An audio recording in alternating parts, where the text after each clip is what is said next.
गुरुर्ब्रह्मा गुरुर्विष्णु गुरुर्देव महेश्वरा गुरुर साक्षात पर ब्रह्मा तस्मै श्री गुरुवे नमः। अर्थात मित्रों, गुरु ही ब्रह्मा है, गुरु ही विष्णु है, गुरु ही भगवान शंकर और गुरु ही साक्षात पर ब्रह्म है। गुरु का स्थान देवी देवताओं से भी उत्तम है।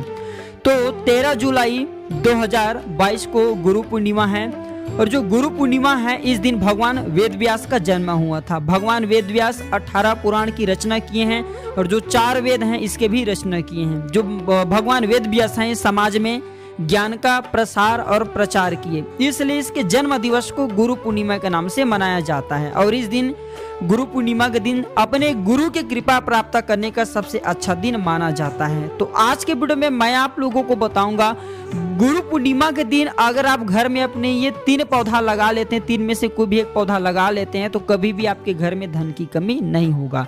ये सारे जानकारी इस वीडियो में आपको सीखने को मिलेंगे, देखने को मिलेंगे। हमारे चैनल का मकसद है सबका भला हो, सबका कल्याण हो।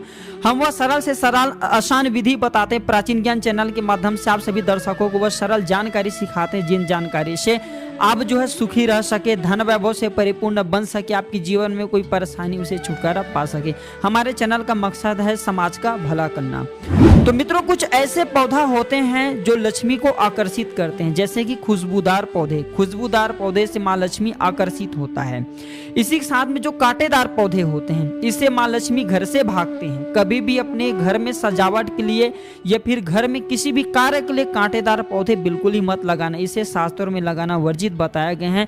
घर की शोभा बढ़ाने के लिए भी अगर आप कांटेदार पौधे लगाते हैं तो इससे लक्ष्मी रुष्ट हो जाती है और घर को छोड़ करके चली जाती हैं। तो गुरु पूर्णिमा के पावन अवसर पर ऐसे कौन सी पौधा लगाएं जिससे हमारे अध्यात्म उन्नति हो, तरक्की हो, क्योंकि जो पौधा होते हैं इसमें देवी देवता का निवास स्थान माना जाता है। अलग अलग वृक्ष में अलग अलग प्रकार के देवी देवता निवास करते हैं। खासकर गुरुवार के दिन गुरु पूर्णिमा पड़ रहे हैं और इस दिन 3 दुर्लभ संयोग बन रहे हैं। तो इसके कारण भी आप जो भी पेड़ पौधा लगाएंगे इसकी ऊर्जा और भी अनंत गुना आपको फल की प्राप्ति कराएंगे, आपके घर में धन वैभव की प्राप्ति कराएंगे, आपके जीवन में जो परेशानी उसे दूर मिटाएंगे। क्योंकि मित्रों, अगर कोई भी व्यक्ति गुरुवार के दिन, गुरु पूर्णिमा के दिन कोई भी व्यक्ति अगर अपने घर में या फिर किसी भी स्थान में जाकर के पौधा लगाते हैं, पेड़ पौधा लगाते हैं, क्योंकि पेड़ पौधा को पुत्र माना जाता है, तो उनको उनके जीवन में जैसे कि पितृ दोष लगा है या फिर किसी भी प्रकार की हत्या का दोष लगा है या फिर भयंकर से भयंकर जो गौ हत्या जैसे पाप हैं वो भी मिट जाते हैं गुरु पूर्णिमा के दिन वृक्ष लगाने से। आइए जानते हैं कौन से पौधा लगाने से माँ लक्ष्मी हमारे घर में प्रवेश करती है और हमारे जो जिंदगी में गरीबी चल रही है, निर्धनता चरी से समाप्त करती है।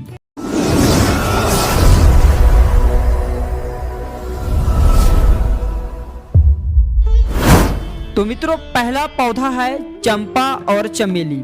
जी हाँ, जो चंपा और चमेली ये खुशबूदार पौधा माना जाता है और ऐसा माना जाता है हमारे वनस्पति शास्त्रों में चमेली और चंपा ये दोनों के पौधा एक साथ जहाँ पर भी लगाया जाए वहाँ पे एक नहीं बल्कि 8 प्रकार के लक्ष्मी स्वतः ही आ जाते हैं। माँ लक्ष्मी के स्वरूप को अष्ट लक्ष्मी कहा जाता है, जिसमें कि धन लक्ष्मी, वैभव लक्ष्मी, पुत्र लक्ष्मी, विजय लक्ष्मी, इस प्रकार के लक्ष्मी कहे गए हैं। तो 8 प्रकार की लक्ष्मी उस घर में आकर के निवास करने लगती हैं और जिस घर में ये दोनों पौधा एक साथ लगा हो उस घर में फिर कभी निर्धनता नहीं रहती। तो गुरु पूर्णिमा के पावन अवसर पर यह पौधा अपने घर में अवश्य लगाएं। जी हाँ मित्रों, यह पौधा अवश्य लगाएं, ये आपके सारे मनोरथ को पूर्ण करेंगे।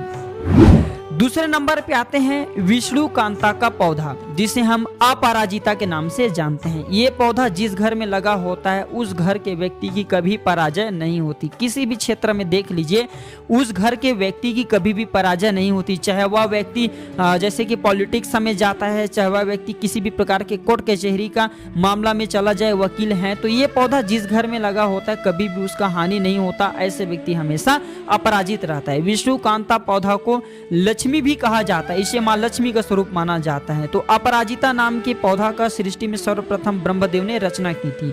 तो ये पौधा भी घर में लगाने से माँ लक्ष्मी आकर्षित होता है, धन के देवी माँ लक्ष्मी आकर्षित होता है और कुबेर महाराज भी आकर्षित होता है और इससे भगवान विष्णु की भी कृपा प्राप्त होता है, क्योंकि इसे विष्णु कांता कई जगह कहा जाता है।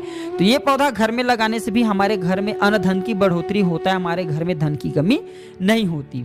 नंबर तीसरा है सफेद मदार का पौधा। सफेद मदार के पौधा को भगवान गणेश जी का स्वरूप माना जाता है। 11 वर्ष पुराने या फिर 21 साल पुराने जो सफेद मदार का पौधा होता है, ये भगवान गणेश की सूंड की आकृति ले लेते हैं। कई जगह सफेद मदार के जो गणेश हैं इसकी पूजा किया जाता है। तो ऐसा माना जाता है, पूर्व समय की बात है, सफेद मदार की पूर्व समय के लोग जड़ को, यानी कि इसके जो भगवान गणेश की आकृति जड़ ले लेते थे, इसे अपने लाल कलर की थैली या फिर जो भी झोली रखते थे उसमें भर करके रखते थे। और ऐसा माना जाता है अगर इसे अन्न के ढेर में रख दिया जाए तो अन्न की कमी नहीं होता, या फिर पैसों की ढेर में रख दिया जाए तो पैसों की कमी नहीं होता। प्राचीन समय की एक कहानी है, सफेद मदार के जो वृक्ष हैं इसके जड़ एक महात्मा ने रखा और अपने झोली से जितना भी वो धन निकालते थे स्वतः ही उसके झोली में फिर उतना धन आ जाते थे। कहने का मतलब है कि हमारे घर में अगर हम इसे लगा करके रखें तो अन्न धन की बढ़ोतरी करता है, कभी भी किसी भी चीज को खंगने नहीं देता।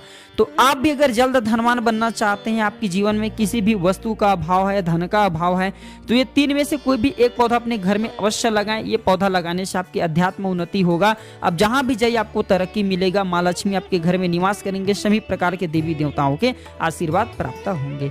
तो ये थे छोटी सी जानकारी। दर्शकों, जानकारी कैसा लगे हमें जरूर बताइएगा। धन्यवाद, नमस्कार।